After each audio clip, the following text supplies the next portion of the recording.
This is Bart Peterson, and you are listening to the FCPA Compliance Report on the Compliance Podcast Network.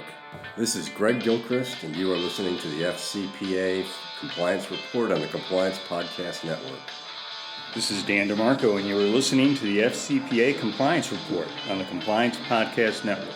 The FCPA Compliance Report is the longest-running podcast in compliance, engaging a wide variety of compliance-related guests and topics. Each week, Tom Fox brings you the top commentators and information which will inform your compliance program going forward.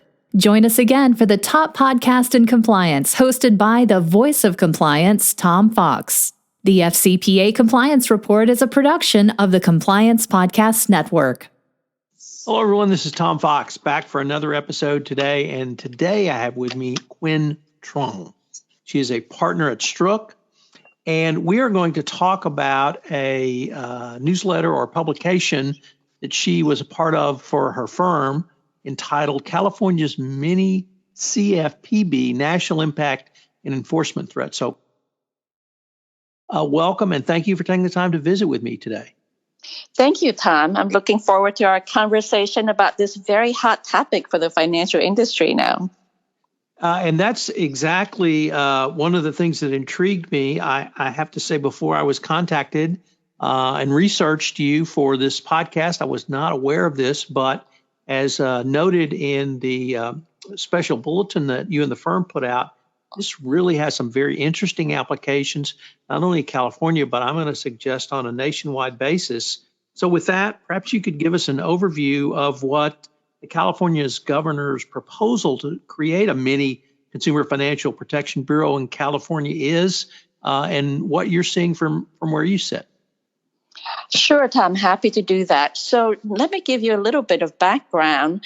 At the beginning of this year, California Governor Gavin Newsom officially introduced this plan, and it was done as part of his proposal for his 2020 to 2021 proposed budget for California. And it talks about the passage of a new law, California Consumer Financial Protection Law, that would do a number of things, but one of the most important is that it is going to expand the California Department of Business Oversight, or DBO, into a much more powerful agency, which will be called the Department of Financial Protection and Innovation. And those of you who are familiar with the federal model dealing with consumer financial protection, especially following the financial crisis, know about the at the federal level, the Consumer Financial Protection Bureau, or CFPB. So this proposal from Governor Newsom really is the creation of a CFPB at the state level in California. And it would be enforcing consumer financial protection laws. And that law is going to be expanded in significant ways, including specifically to give this agency authority to protect consumers against unfair, deceptive, and importantly, abusive practices, and also expands the jurisdiction of the DBO to cover a lot of additional financial services players as well. So this is a huge development in California, but as you noted, Tom, it's going to have national impact as well, because where California goes, many of the other states follow, and it's also going to be acting as a leader among regulators nationwide when they do the multi-state kind of regulatory and enforcement activities. So you said a lot in there, so let me see if I can unpack little of it. And the first one, let me start with the last part, which is the national impact of California regulators. We've seen this in other areas. Obviously, the CCPA, which became effective January 1. The many states are now modeling their state laws under, and that California's drive, I don't know if dominates the right word, but certainly be a leader, is informing many state legislatures across the country. Is that a fair assessment, or do you see it in a different way? No, I think that is a fair assessment. So, really, within the last few years, given the change in administration, we have seen the state authorities, particularly in the financial services sector, getting very vocal and very interested about increasing their activities in this space. And California has always been a leader, and really the California DBO, the agency that's the subject of this proposal itself, has always been very, very active, very much a leader for regulators nationwide in scrutinizing the financial industry in particular. And so we're seeing that happening now already, even before the creation of this expanded agency and expanded authority under Governor Newsom's proposal. They've already been doing that. And at the same time, we see the state authorities over the last few years more and more talking about their interest in increasing their regulatory activities and particularly their enforcement activities. Now, some of the other states might not have the same resources that California does. So, as in the area of privacy, when you mentioned, Tom, the California Consumer Privacy Act, or CCPA, where California comes out with a model and then many other states follow suit, and they may adopt pretty much the same framework, or they might tinker with it and do different things, but they get the inspiration from that California model. And so we're likely to see more of that potential coming in the other states as well. And you really see this happening also from a number of other states that are very active in these efforts. So, for example, at around the same time that Governor Newsom introduced his proposal for a mini-CFPB and this new authority for the agency to pursue unfair, deceptive, and abusive acts and practices, we have Governor Andrew Cuomo in New York on January 8th, in his State of the State address, also proposed a major expansion in consumer financial protection regulation and enforcement, and also using the CFPB blueprint to expand the authority of the New York Department of Financial Services, which, like the California DBO, is a major force in financial services regulation, and it is a model and is a leader for other regulators as well.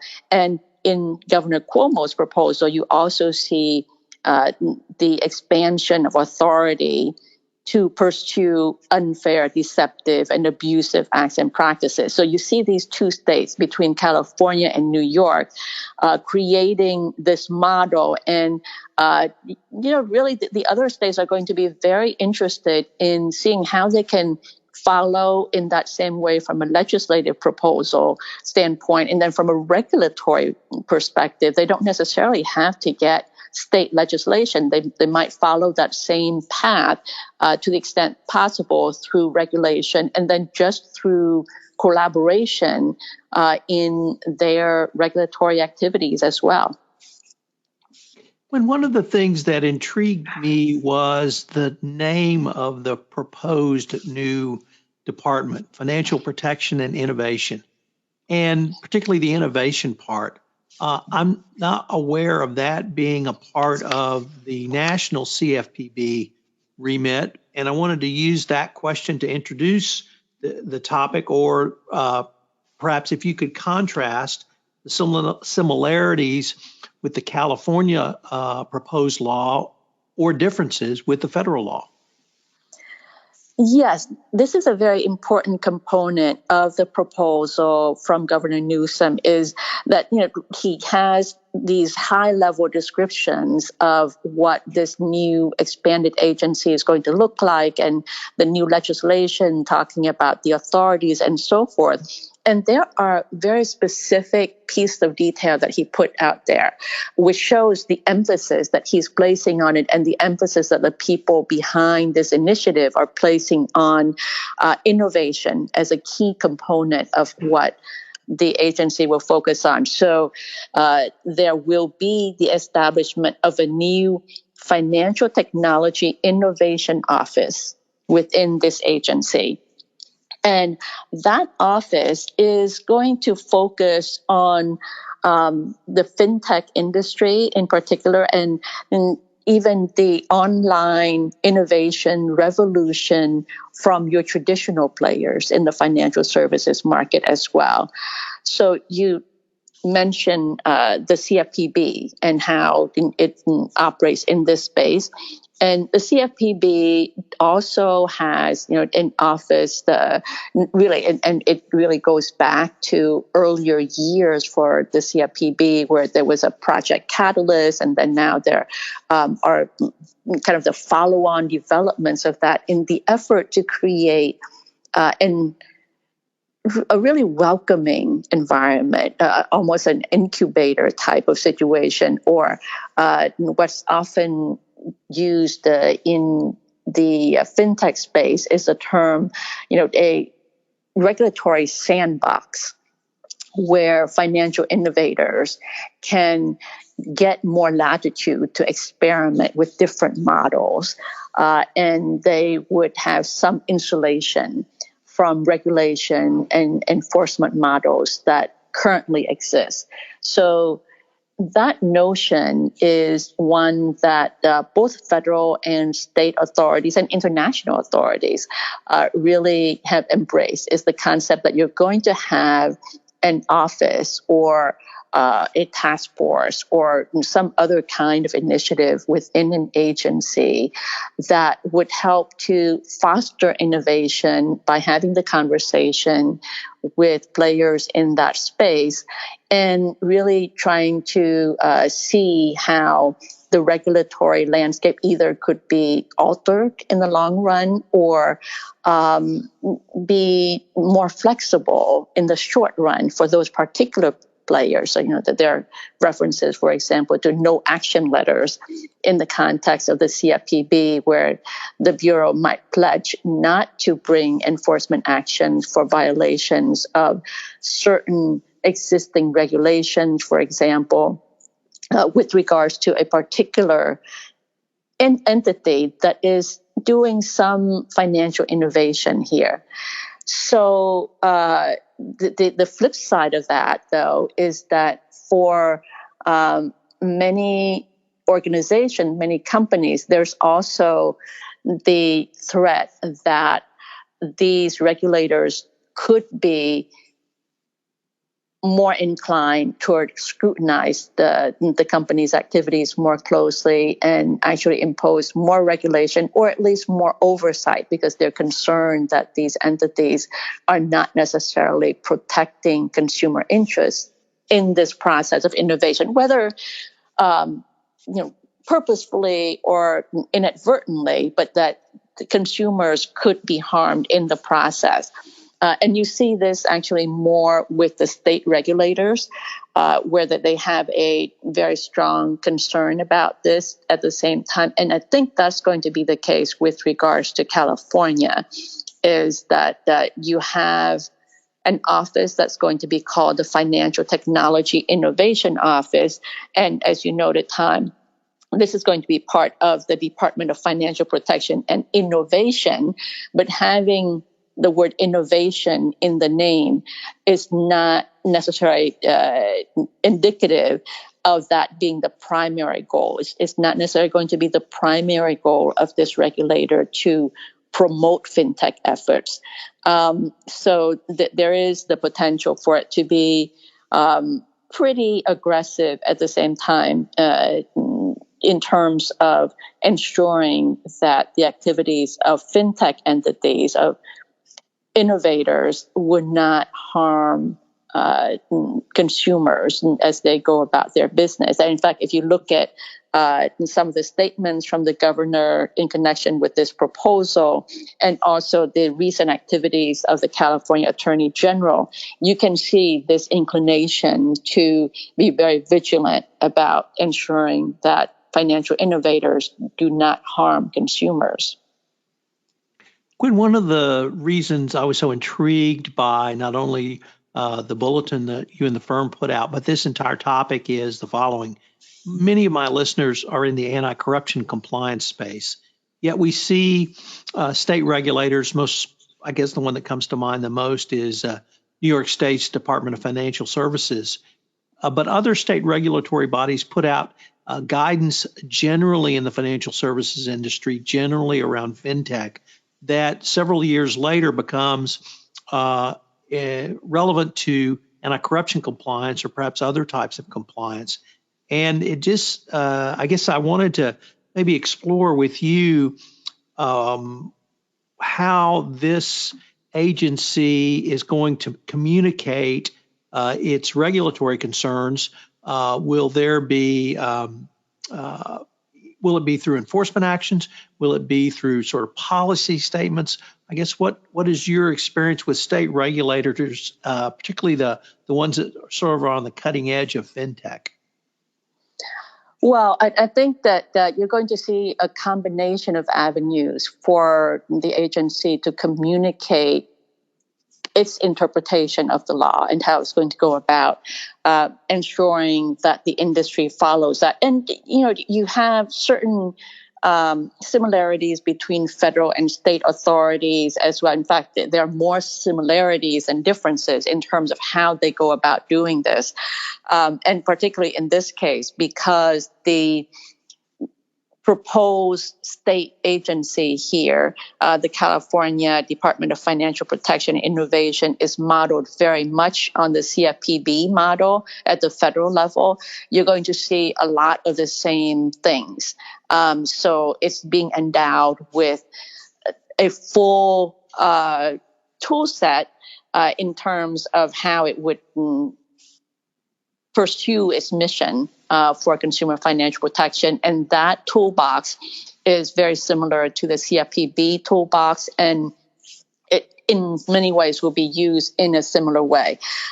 So I served as assistant director at the CFPB from inception until the last few years.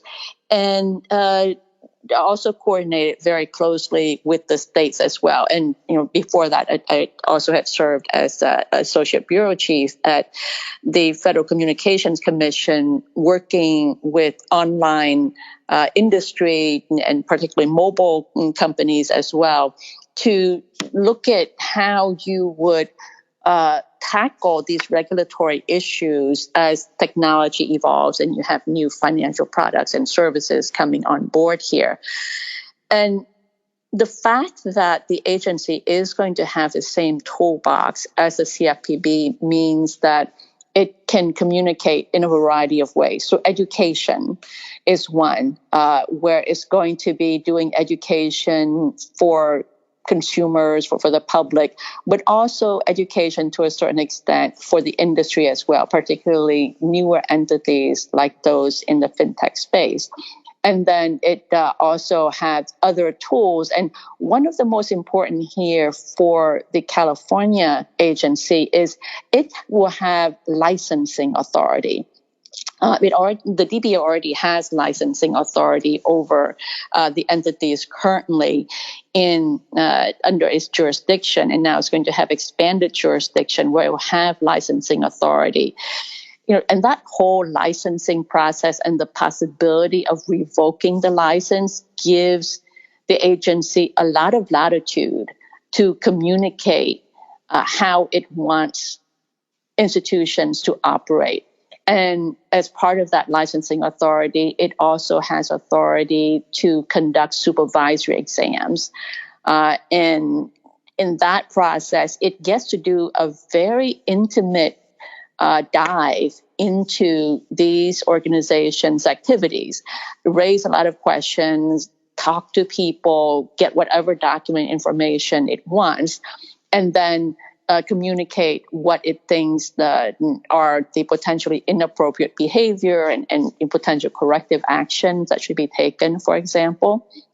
So we're going to see them using that tool very aggressively going forward. And those of us who are very familiar with the DBO know that they tend to take fairly expansive views of the regulatory and statutory requirements and interpretation of the terms there. And I mentioned earlier that they will have authority to pursue unfair, deceptive, and abusive acts and practices.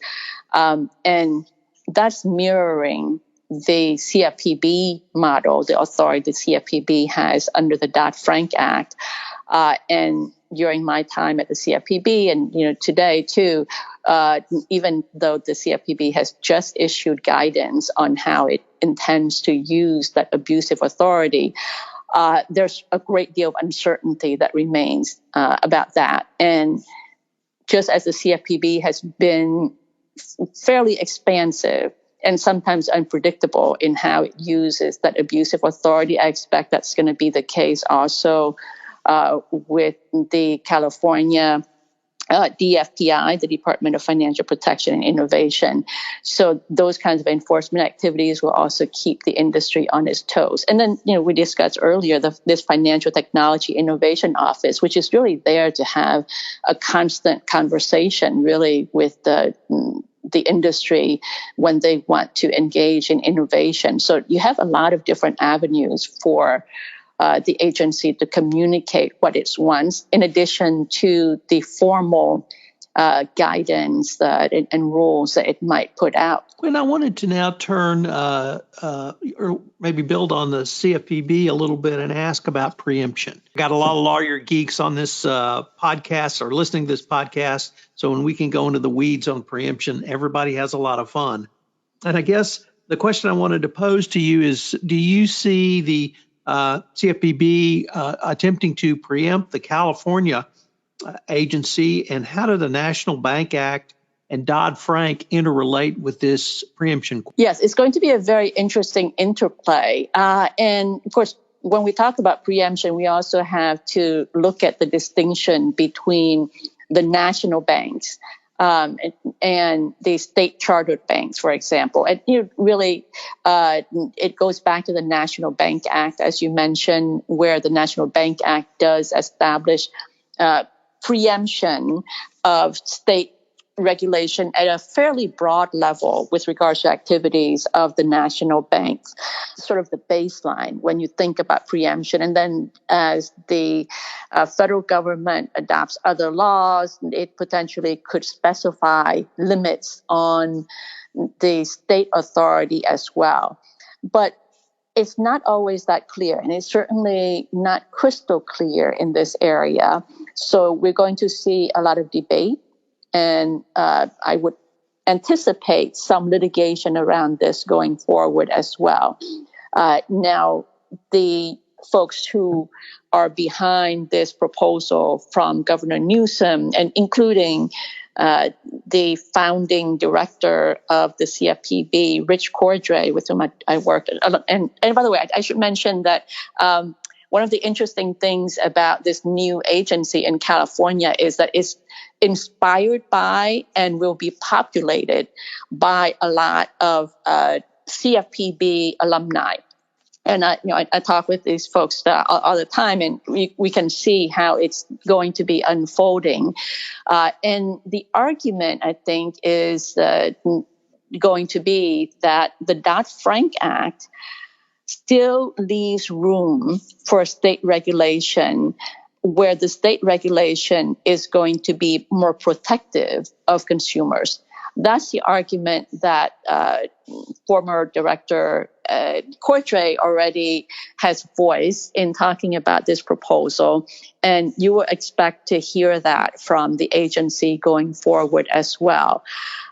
So it's going to be something that's going to be pretty hotly litigated with regards to both the national banks that could be affected here, and basically with regards to any institution that can point to federal statutes and regulations that seem to be occupying the space already. In terms of direct clashes between the CFPB and the state agency, I don't think that we're really going to see that. Now, historically, of course, the CFPB and the states under the Obama administration certainly had collaborated very closely, with the CFPB being the leader in many ways, and the states feeling confident that the CFPB, with its much greater resources, were going to address the concerns that the states have.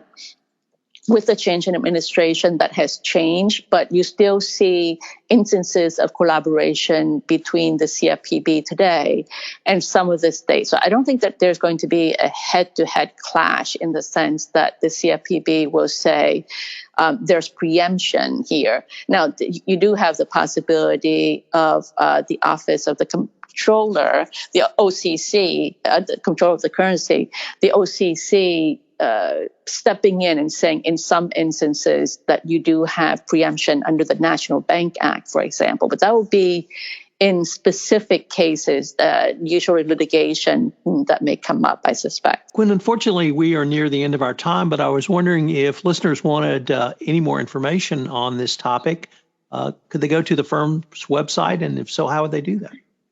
Sure. We would welcome your inquiry on this issue further. And our website is stroock.com. Stroock is spelled S like in Sam, T like in Thomas, ROOCK.com. And you can look me up. So my name is Quyen Truong, T like in Thomas, RUONG. And we actually have that bulletin that Tom mentioned on the website and linked to my bio, certainly. So you can take a look at that. And of course, I'm happy to answer additional questions that folks might have. We're very active in this space, and it's one that is evolving rapidly. Quyen, I really wanted to thank you again for taking the time to visit with me. Not only is this a topic relevant and incredibly interesting, but I think it's going to be one that's ongoing, and I hope we can continue the conversation. Happy to do that. I know it's going to be one that will dominate the landscape for the financial industry going forward. Hello, everyone. This is Tom Fox. I hope you've enjoyed this episode of the FCPA Compliance Report. We're going to link to the article, which was referred to in the podcast, in the show notes, so check it out for additional information. I hope you will join me again next week, where we take up another episode of the FCPA Compliance Report. I hope you are self-isolating or working from home and staying safe during this health crisis. The FCPA Compliance Report is a production of the Compliance Podcast Network and a proud member of C-Suite Radio. Thanks again for listening.